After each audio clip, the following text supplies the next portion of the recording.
नमस्कार, मैं ज्योति श्रीवास्तव। आप देख रहे हैं सी न्यूज भारत। वक्त हो चुका है बुलेटिन का। बुलेटिन में बात करेंगे भिवंडी की, जहां 41 किलो गांजा के साथ 2 आरोपियों को पुलिस ने किया गिरफ्तार। आगे चर्चा करेंगे देवास की, जहां कायस्थ महासभा के नवनिर्वाचित जिलाध्यक्ष का हुआ पद ग्रहण समारोह। साथ ही बात करेंगे मेरठ की, जहां सपा विधायक शाहिद मंजूर की 28 बीघा जमीन हुई कुर्क। इन तमाम खबरों पर विस्तार से करेंगे चर्चा।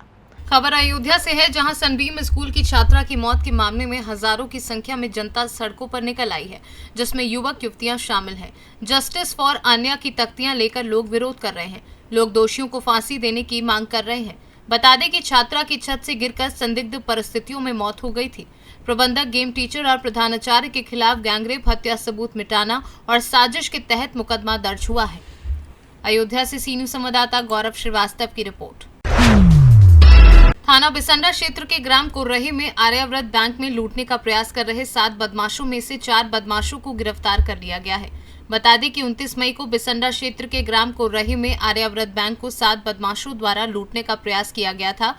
बैंक मैनेजर द्वारा इसकी सूचना तत्काल स्थानीय पुलिस को दी गई। सूचना पर तत्काल संज्ञान लेते हुए मौके पर पहुंची पुलिस द्वारा कॉम्बिंग करते हुए 4 बदमाशों को गिरफ्तार कर लिया गया, जिसमें 3 बदमाशों को मुठभेड़ के दौरान पैर में गोली लगी, जिनको उपचार हेतु अस्पताल भेजा गया है। बदमाशों के पास 3 अवैध तमंचे मिले हैं। मौके पर फील्ड यूनिट, डॉग स्क्वाड सहित कई थानों की पुलिस बल मौजूद है। 3 अभियुक्त मौके से फरार हैं, जिनकी गिरफ्तारी के लिए प्रयास किए जा रहे हैं। ये आज थाना बिसंडा क्षेत्र में कुर्रही गांव है, उसमें आर्याव्रत बैंक में लगभग 5:30 बजे के आसपास 7 बदमाशों द्वारा बैंक को लूटने का प्रयास किया गया। वो अवैध असलहों से लैस थे। बैंक मैनेजर ने तत्काल इसकी सूचना स्थानीय पुलिस को दी, जिस सूचना पर जो स्थानीय पुलिस है तत्काल यहाँ मौके पर आई और यहीं पर कॉम्बिंग करते हुए 4 बदमाशों को पुलिस द्वारा गिरफ्तार कर लिया गया, जिसमें कि 3 बदमाश दौरान पुलिस मुठभेड़ उनके पैर में गोली लगी है, जिनको उपचार के लिए अस्पताल में भिजवा दिया गया है। इन बदमाशों के पास से 3 तमंचे मिले हैं, उनको भी कब्जे में ले लिया गया है। यहाँ सभी अधिकारीगण, फील्ड यूनिट, डॉग स्क्वाड और कई थानों का पुलिस बल मौजूद है। मौके पे शांति व्यवस्था कायम है। जो शेष 3 अभियुक्त हैं उनको गिरफ्तार करने के लिए कई टीमें लगा दी गई हैं। जल्दी ही उनकी भी गिरफ्तारी सुनिश्चित की जाएगी। बांदा से सी न्यूज संवाददाता कासिद अली सिद्दीकी की रिपोर्ट। खबर महाराष्ट्र के भिवंडी से है, जहां क्राइम ब्रांच यूनिट 2 ने बड़ी कार्यवाही की है। 41 किलो गांजा के साथ 2 आरोपियों को पुलिस ने गिरफ्तार किया है, जिनके पास से 11,54,800 रुपए का माल पुलिस ने बरामद किया है। बता दें कि भिवंडी क्राइम ब्रांच यूनिट 2 की तरफ से ये बड़ी कार्यवाही की गई है, जिसमें 2 गांजा तस्करी करने वालों को भिवंडी क्राइम ब्रांच ने गिरफ्तार किया है। फिलहाल क्राइम ब्रांच की टीम अब ये पता लगाने में जुटी है कि इन लोगों ने गांजा कहां से लाए और भिवंडी में किसको देने वाले थे। इस वक्त भिवंडी क्राइम ब्रांच यूनिट 2 के पास हम मौजूद हैं। हमारे कैमरा पर्सन दिखाएंगे, ये क्राइम ब्रांच की यूनिट 2 की ऑफिस है। क्राइम ब्रांच यूनिट 2 ने एक ऐसी कार्रवाई किया जिससे क्राइम ब्रांच की चर्चाएं तेज हो गई है। क्राइम ब्रांच यूनिट 2 ने गांजा तस्करों को गिरफ्तार किया है। 2 गांजा तस्कर को पकड़ा है। भिवंडी के राजनौली नाका ब्रिज के नीचे 2 आरोपी थे जो गांजा को ला करके बेचने की फिराक में थे। पुलिस को सूत्रों द्वारा खबर मिली। पुलिस ने ताबड़तोड़ वहां पर अपना जाल बिछाया क्राइम ब्रांच ने, और वो दोनों सातिर गांजा तस्करों को गिरफ्तार करने में पुलिस को बड़ी सफलता प्राप्त हुई है। बता दें कि पुलिस ने जो गांजा पकड़ा है उसका वज़न 41 किलो बताया जा रहा है, और क्राइम ब्रांच ने 2 आरोपियों को पकड़ा है। उनके पास से क्राइम ब्रांच ने 11,54,800 कीमत के कुल मुद्दे माल बरामद की है। क्राइम ब्रांच की इस कार्रवाई से लोगों में चर्चा तेज हो गई है। आए दिन क्राइम ब्रांच कुछ ना कुछ ऐसे बड़े खुलासे करते हैं। क्राइम ब्रांच की जो टीम है ये ऐसे अपराधियों पे नकेल कसने के लिए आए दिन काम कर रही है।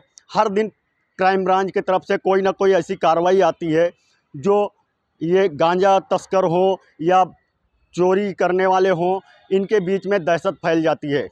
फिलहाल क्राइम ब्रांच की इन्वेस्टिगेशन चल रही है। अब आगे और क्या खुलासा होगा ये आने वाला वक्त बताएगा। ठाणे से कैमरामैन यार मोहम्मद रंगरेज के साथ मुस्तकिम खान, सी न्यूज़ भारत, भिवंडी। देवास में अखिल भारतीय कायस्थ महासभा के नवनिर्वाचित जिलाध्यक्षों का पद ग्रहण समारोह का कार्यक्रम गंगा पैराडाइज गार्डन में आयोजित किया गया। जिलाध्यक्ष सुनील श्रीवास्तव और महिला जिला अनुपमा श्रीवास्तव का सम्मान कर कार्यभार सौंपा गया। कार्यक्रम की अध्यक्षता प्रदेश कार्यकारी अध्यक्ष सुशील निगम ने की। इस दौरान मुख्य अतिथि डॉक्टर अर्चना श्रीवास्तव, विशेष अतिथि प्रदेश महिला महामंत्री तश्मी प्रवीण श्रीवास्तव, इंदौर संभाग अध्यक्ष सुरेश कानूनगो विशेष रूप से उपस्थित थे। कार्यक्रम की शुरुआत भगवान चित्रगुप्त को माल्यार्पण कर दीप प्रज्वलित करके की गई। वहीं कायस्थ महासभा के पूर्व जिला अध्यक्ष प्रवीण श्रीवास्तव को याद किया गया। इस अवसर पर बड़ी संख्या में समस्त चित्रांश बंधु उपस्थित थे। देवास से सी न्यूज़ संवाददाता साजिद पठान की रिपोर्ट। पश्चिमी उत्तर प्रदेश की योगी सरकार भूमाफियाओं पर लगातार कार्यवाही की जा रही है। भूमाफिया चाहे सत्ताधारी कोई नेता हो या फिर आपराधिक बदमाश। आपको बता दें कि सपा के पूर्व मंत्री व विधायक शाहिद मंजूर को 28 बीघा जमीन मवाना पुलिस ने कुर्की की है।